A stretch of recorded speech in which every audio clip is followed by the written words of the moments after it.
പരമകാരുണികനായ ശ്രീനാരായണ ഗുരുദേവ തൃപ്പാദങ്ങൾക്ക് മുന്നിൽ പ്രണാമം.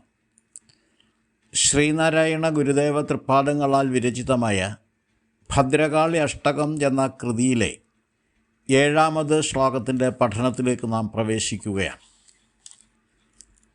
കാളാംഭോദകളായ കോമളതനുച്ഛായ ശിതീഭൂതിമത് സംഖ്യാനാന്തരിതസ്തനാന്തരലസന്മാലാഖിലൻ മൗക്തികം നാഭീകൂപസരോജലസച്ഛാദോദരീശാപദീം ദൂരീകുർവയി ദേവി ഘോരദുരിതം ശ്രീഭദ്രകാളീം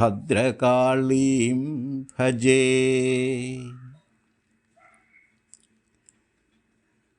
ആദ്യമായി ഈ ശ്ലോകത്തിലെ പദാനുപദ അർത്ഥങ്ങൾ മനസ്സിലാക്കാം.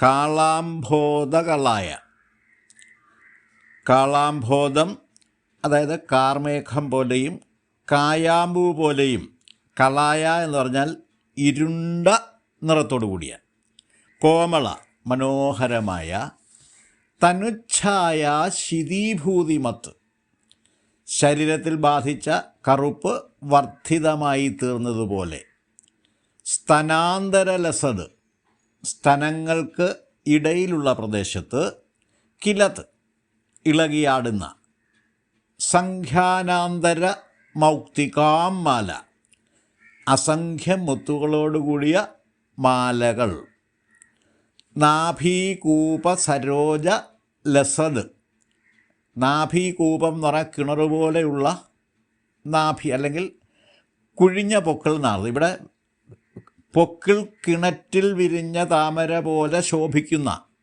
എന്നാണ് ഇതിൻ്റെ വാച്യാർത്ഥം. ഛാദോദര ഈശാപദീം,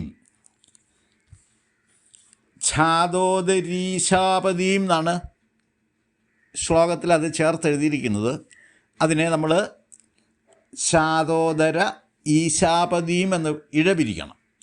അപ്പോൾ ഛാദോദരം എന്ന് പറഞ്ഞാൽ കൃശമായ ഉദരം,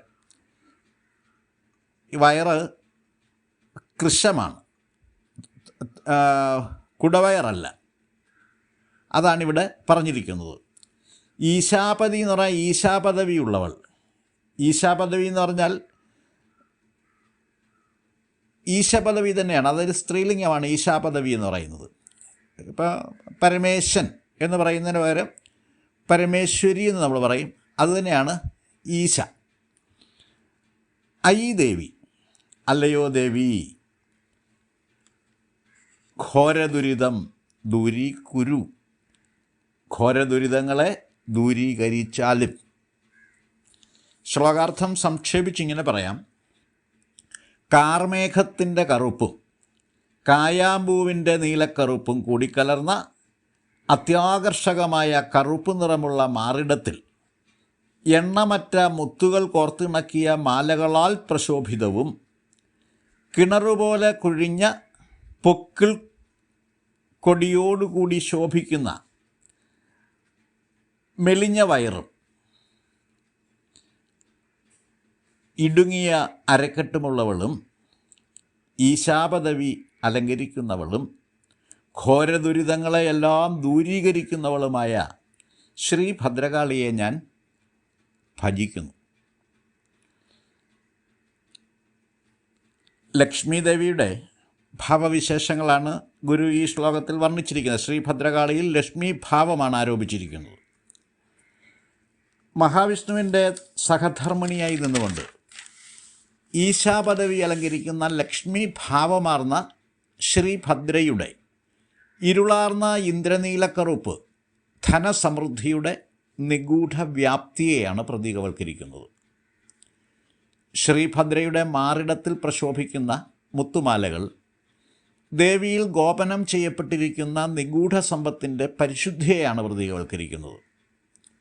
ലോക രക്ഷാർത്ഥം വിവേകപൂർവം വ്യയം ചെയ്യാനുള്ള ധനത്തെ ഭരിക്കുന്ന ദേവിയുടെ ഈശാപദവിക്കു ചേർന്ന കാവ്യബിംബകൽപ്പനയാണ് ഇവിടെ ഭാവന ചെയ്യപ്പെട്ടിരിക്കുന്നത്. ദേവിയുടെ കൃശഗാത്രവും ഒതുങ്ങിയ അരക്കെട്ടും കടും വർണ്ണവും നിസ്വാർത്ഥവും ത്യാഗനിർഭരവുമായ ധനാധിപത്യത്തിൻ്റെ സഹജ ഗുണപ്രതീകങ്ങളാണ്. മെലിഞ്ഞ ദേഹവും ഒട്ടിയ വയറും ഒതുങ്ങിയ അരക്കെട്ടുമൊക്കെ ത്യാഗബുദ്ധിയോടുകൂടിയുള്ള ഉപഭോഗ സംസ്കൃതിയുടെ പ്രതീക സൂചകങ്ങൾ കൂടിയാണ്. ഇപ്പറഞ്ഞ ഗുണവിശേഷങ്ങളോടുകൂടിയ ശ്രീ ഭദ്രകാളിയാണ് ഭജിക്കപ്പെടേണ്ടവളായ ശ്രീഭദ്ര എന്ന് ധ്വനിപ്പിച്ചുകൊണ്ട് ശ്ലോകം ഉപസംഹരിച്ചിരിക്കുന്നു. വൃത്തനിയമം പരിശോധിക്കുമ്പോൾ ഈ ശ്ലോകത്തിലെ 3-ാമത്തെ വരിയിൽ 3 അക്ഷരങ്ങളുടെ കുറവുള്ളതായി കാണാവുന്നതാണ്. വ്യാഖ്യാതാക്കൾ അവരവരുടെ യുക്തിക്കനുസരിച്ച് 3 അക്ഷരങ്ങൾ വീതം കോഷ്ടകത്തിനുള്ളിൽ കൂട്ടിച്ചേർത്തിട്ടുണ്ട്. ഇവിടെ നമുക്ക് കൂടുതൽ പ്രചാരത്തിലുള്ള വ്യാഖ്യാനങ്ങൾ സ്വാമി മുനിനാരായണ പ്രസാദിൻ്റെയും പ്രൊഫസർ ജി ബാലകൃഷ്ണൻ നായരുടെയും അതുപോലെ ഡോക്ടർ ടി ഭാസ്കരൻ്റേതുമാണ്. ആ 3 വ്യാഖ്യാതാക്കളുടെ വ്യാഖ്യാനത്തിൽ വരുത്തിയിട്ടുള്ള മാറ്റങ്ങൾ ഇങ്ങനെയാണ്. സ്വാമി മുനിനാരായണ പ്രസാദ് നാഭീകൂപ സരോജ നാളിവിലസച്ഛാദോദരീ ശാപതീമെന്ന് അതിനെ മാറ്റി. അപ്പോൾ നാളി വി എന്നിങ്ങനെ 3 അക്ഷരങ്ങൾ, നാളി വി, ഈ 3 അക്ഷരങ്ങൾ ബ്രാക്കറ്റിനുള്ളിലിട്ട് കൂട്ടിച്ചേർത്തിട്ടുണ്ട്. പ്രൊഫസർ ജി ബാലകൃഷ്ണൻ നായർ നാള വി, മുനിനാരായണ പ്രസാദ് നാളി വി ചേർത്തപ്പോൾ ബാലകൃഷ്ണൻ നായർ നാള വി എന്ന് ചേർത്തു. ആ സ്ഥാനത്ത് ഡോക്ടർ ടി ഭാസ്കരൻ കാന്തി വി എന്ന് ചേർക്കുകയും അതിൻ്റെ തുടർന്ന് വരുന്ന ഭാഗത്തും മാറ്റങ്ങൾ വരുത്തുകയും ചെയ്തിട്ടുണ്ട്.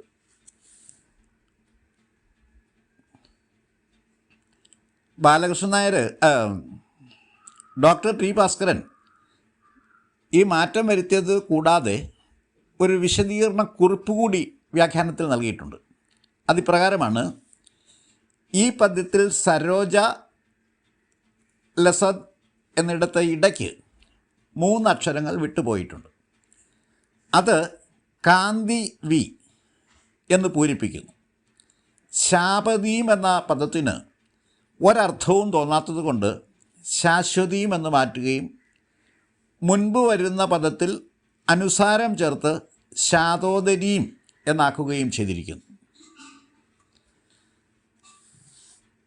ശാതോദരീശാപതീം എന്ന ഗുരുവിൻ്റെ പ്രയോഗത്തെ ശാതോദര അധികം ഈശാപതീം എന്ന് ഇഴപിരിക്കാൻ മഹാപണ്ഡിതനെന്ന് സ്വയം അവകാശപ്പെട്ടിരുന്ന ഡോക്ടർ ടി ഭാസ്കറിന് കഴിയാതെ പോയത് ഗുരുവിൻ്റെ കുഴപ്പമാണോ എന്ന് ചോദിക്കാതിരിക്കാൻ പറ്റുന്നില്ല. കോഷ്ടകത്തിലെ കൂട്ടിച്ചേർക്കലുകളിൽ ഐക്യം കാണാത്തത് കൊണ്ടും ആ കൂട്ടിച്ചേർക്കൽ കൂടാതെ തന്നെ വ്യാഖ്യാനം സാധ്യമാണ് എന്നുള്ളത് കൊണ്ടും ഈ വ്യാഖ്യാനത്തിൽ കോഷ്ടക പൂരണം നിരാകരിച്ചിരിക്കുന്നു. കാരണം അതിൻ്റെ ആവശ്യമില്ലാതെ തന്നെ നമുക്ക് വ്യാഖ്യാനിക്കുമ്പോൾ ഗുരു ഉദ്ദേശിച്ച അർത്ഥം നമുക്കിവിടെ കിട്ടുന്നുണ്ട്. ഗുരു ചൊല്ലിക്കൊടുത്തപ്പോൾ അത് എഴുതിയെടുത്ത ശിഷ്യൻ്റെ ശ്രദ്ധ കുറവാകാം, അല്ലെങ്കിൽ ഒരുപക്ഷെ ഗുരു ഇങ്ങനെ തന്നെയാണോ അത് പറഞ്ഞു കൊടുത്തത് എന്നും നമുക്ക് അറിയില്ല. കാരണം അത് ഗുരു ചൊല്ലിക്കൊടുത്ത സമയത്ത് അത് കേട്ടുകൊണ്ടിരുന്ന സാക്ഷികളാരുമില്ല എന്നുള്ളത് കൊണ്ട് അനുമാനങ്ങളും ഊഹങ്ങളും ഇവിടെ ആവശ്യമില്ല എന്നാണ് എൻ്റെ പക്ഷം. അതുതന്നെയല്ല, ഈ ഡോക്ടർ ടി ഭാസ്കറിനെ പോലെ ഉള്ളവർക്ക് തിരുത്താൻ യാതൊരു അവകാശവുമില്ല ഗുരുവിൻ്റെ കൃതികളെ. കാരണം ഗുരുവിൻ്റെ കൃതികൾ അത് ഈശ്വരവാണികളാണ്. അതിനർത്ഥം ഏത് തരത്തിലായാലും അർത്ഥമുണ്ട്, അർത്ഥമില്ലാത്ത ഒരു വാക്കുപോലും ഗുരു ഉച്ചരിച്ചിട്ടില്ല. അത് മനസ്സിലാക്കാതെ ഡോക്ടർ ടി ഭാസ്കരൻ പറയുന്നു ശാപതീം എന്ന വാക്കിനർത്ഥം ഒന്നും കാണാൻ പറ്റുന്നില്ല എന്ന്. ഗുരു പറഞ്ഞത് ചേർത്ത് വായിക്കുന്നതിന് പകരം ഇഴപിരിച്ച് വായിച്ചതും വ്യാഖ്യാനിച്ചതും ആ വ്യാഖ്യാതാവിൻ്റെ പിശകാണ്. അതിനെ നമ്മൾ വീണ്ടും വീണ്ടും അടുത്ത തലമുറയിലേക്ക് അതേ രീതിയിൽ പകർന്നു കൊടുക്കാൻ പാടില്ല. അത് ശരിയായ രീതിയിൽ തന്നെ വ്യാഖ്യാനിച്ച് മനസ്സിലാക്കി കൊടുക്കണം. അപ്പോൾ ഇത്രയും കാര്യങ്ങളാണ് എനിക്ക് ഈ ശ്ലോകത്തെപ്പറ്റി വിശദീകരിക്കാനായിട്ടുള്ളത്. ഞാൻ എൻ്റെ വാക്കുകൾ ഉപസംഹരിക്കുന്നു. ഗുരുധർമ്മം ജയിക്കട്ടെ.